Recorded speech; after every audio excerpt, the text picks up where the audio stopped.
Hello there, you're watching Dansky, the place to be to develop your creative skills and grow as a designer. In this tutorial, we're going to learn how to combine text and imagery in Adobe Photoshop. So as you can see, I've got a photo of a ballerina here. This is going to be my image. Hopefully you've got yours too. And I've opened this within Photoshop already. So the first thing I'm going to do is select the type tool and just left click anywhere on the canvas and just type a word. And I'm going to type ballet for this tutorial. And with the selection tool, just go up to edit, down to free transform, hold shift and just scale this word up. So make it nice and big.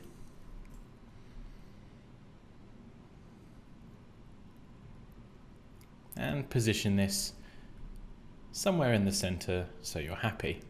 And just double click to set that in place. Next, what we're going to do is select a font. So I've already selected mine here.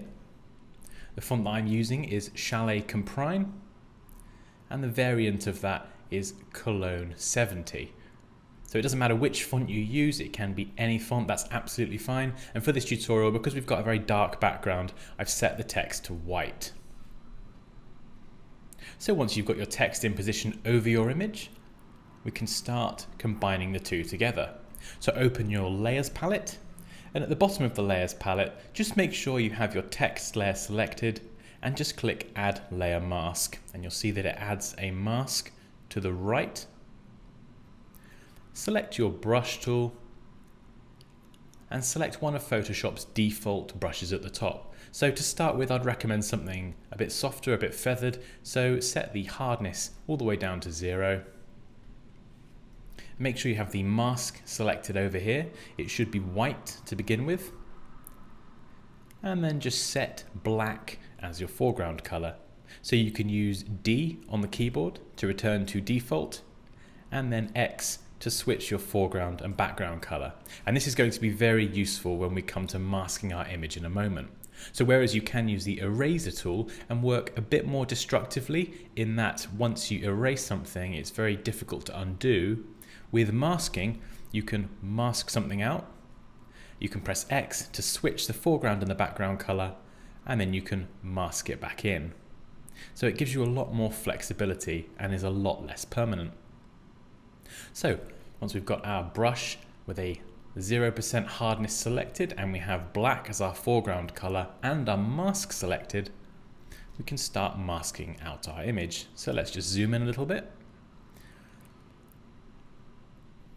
I'm just going to start just painting over with the brush tool over parts of the image. So it's very rough at the moment, so don't worry if it's not exact, and that's why we're using a much more feathered brush. Remember, these square brackets, these square left and right brackets can increase or decrease the size of your brush tool quickly, so that's a very handy one to know.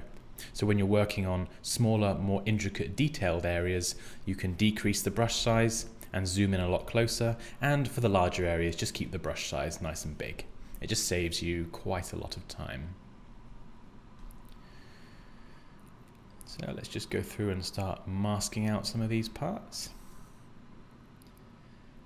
These are the areas where our image, our ballerina, and our text collide and overlap. So let's just mask these out like this.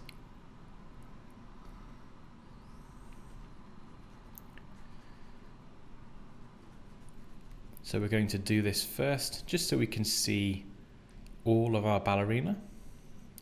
There we go, so I think that looks good. What we can do now is zoom in. Make sure we have our brush tool selected. Press X on the keyboard to swap the foreground and background color. So now we're using white. We can decrease the size of our brush and we can start to work on a little bit more detail. Remember, if you accidentally mask into the ballerina, just press X to swap the colors around and just correct that. So this is very much a case of just continuously masking, pressing X to swap the foreground and background color around, And just continuously doing this and refining your image until you've cut it out nice and cleanly. Now again, at this stage, it doesn't have to be exact, but we are just going to go into a little bit more detail here and just continue masking out the image, making sure that these letters are nicely cut out. So you can see there, I accidentally cut into the ballerina's leg. Press X, just correct that mistake. Zoom in a little bit more. And I'm just going to gently paint that one in.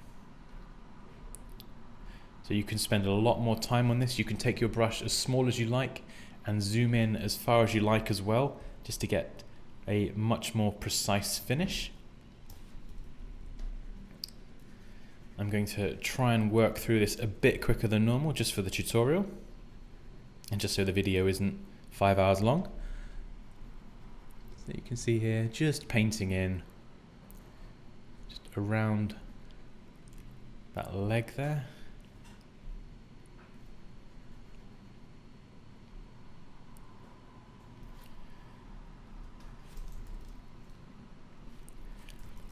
And we're going to finish this bit over here. Now what you can do as well is if we want the foot, for example, to go through the hole, and I've decided that this part of the B on the left is going to be on top of the foot, we can just mask straight over this rather than cut it out.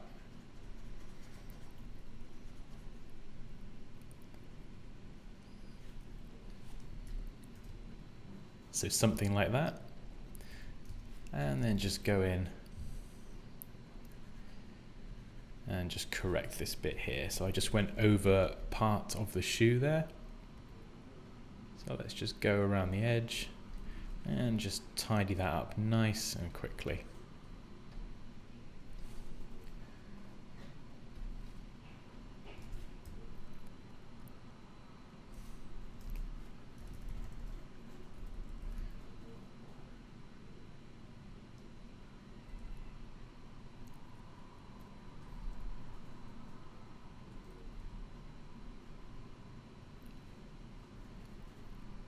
If you are using a graphics tablet, you may find this a lot easier, particularly as you can have your tablet set to be pressure sensitive, which is always very helpful.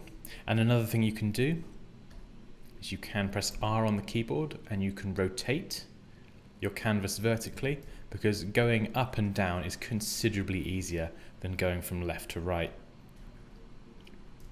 So as you can see here, I'm really able to nice and quickly just use those downward strokes to just mask into that leg.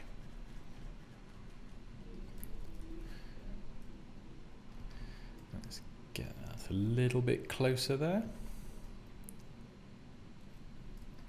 And then you can just press R again and go to Reset View at the top. Just click that and it will reset your image orientation. When you rotate the canvas like this, it doesn't actually permanently set it, it's just a temporary rotation for you to work on something in particular and then put it back. Okay, so let's just go around this lower part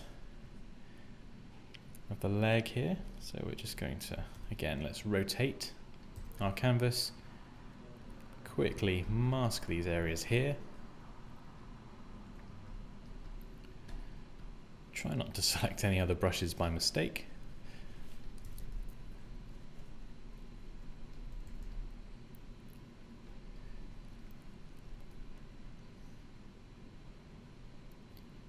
Okay, so just finishing that up, let's zoom out and have a look.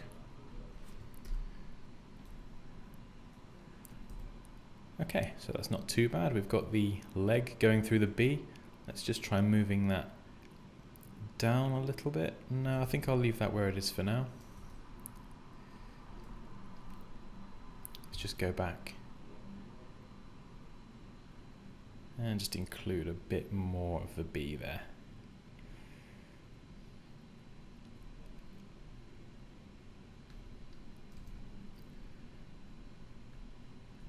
So you can see this is very, very quick. It's always good to do this quick just to get your composition to a point where you're happy with it, and then you can go in and refine it in more detail once it's all looking correct. Okay, so we've got her foot going through the top half of the B. Let's just go and tidy up the letter E over here. This is relatively straightforward. So we're just going to mask along the front of her chest. Just filling in that E. There we go. Nice and easy. Let's try and get that as smooth as we can.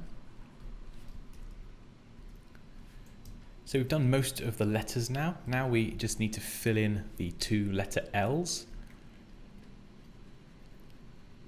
So these are where they are. So let's just quickly do those roughly. In fact, this left one, let's have this coming over the top. It just helps give the image a bit of depth, so it looks like the ballerina is behind the letter L and putting her foot through the top of the B. So we're kind of interlinking the letters and the image together. Okay, so we've got a little bit of L showing there, and we have a little bit more here. So again, we're just going to zoom in, press X to swap our foreground and background colors, and then with a smaller brush tool, just mask this in. So we just need to go along her back here.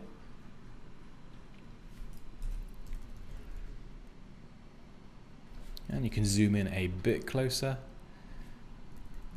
And remember, you can use the square left and right brackets just to decrease or increase the size of your brush, which makes it very, very helpful when working quickly.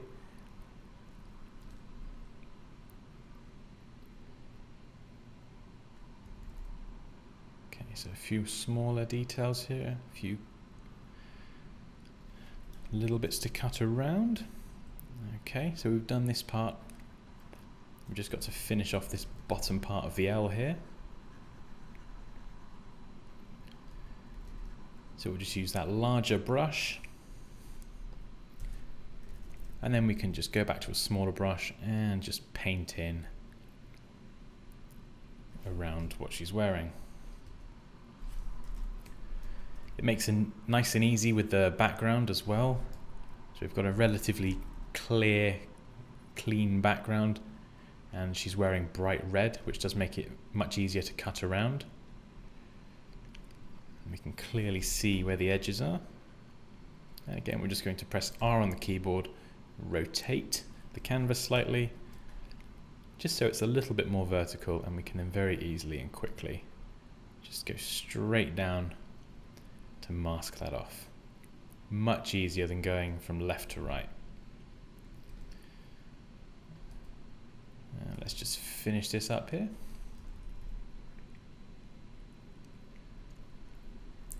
Then we can press R again and then hit Reset View. You can also specify a particular angle here. And there we go.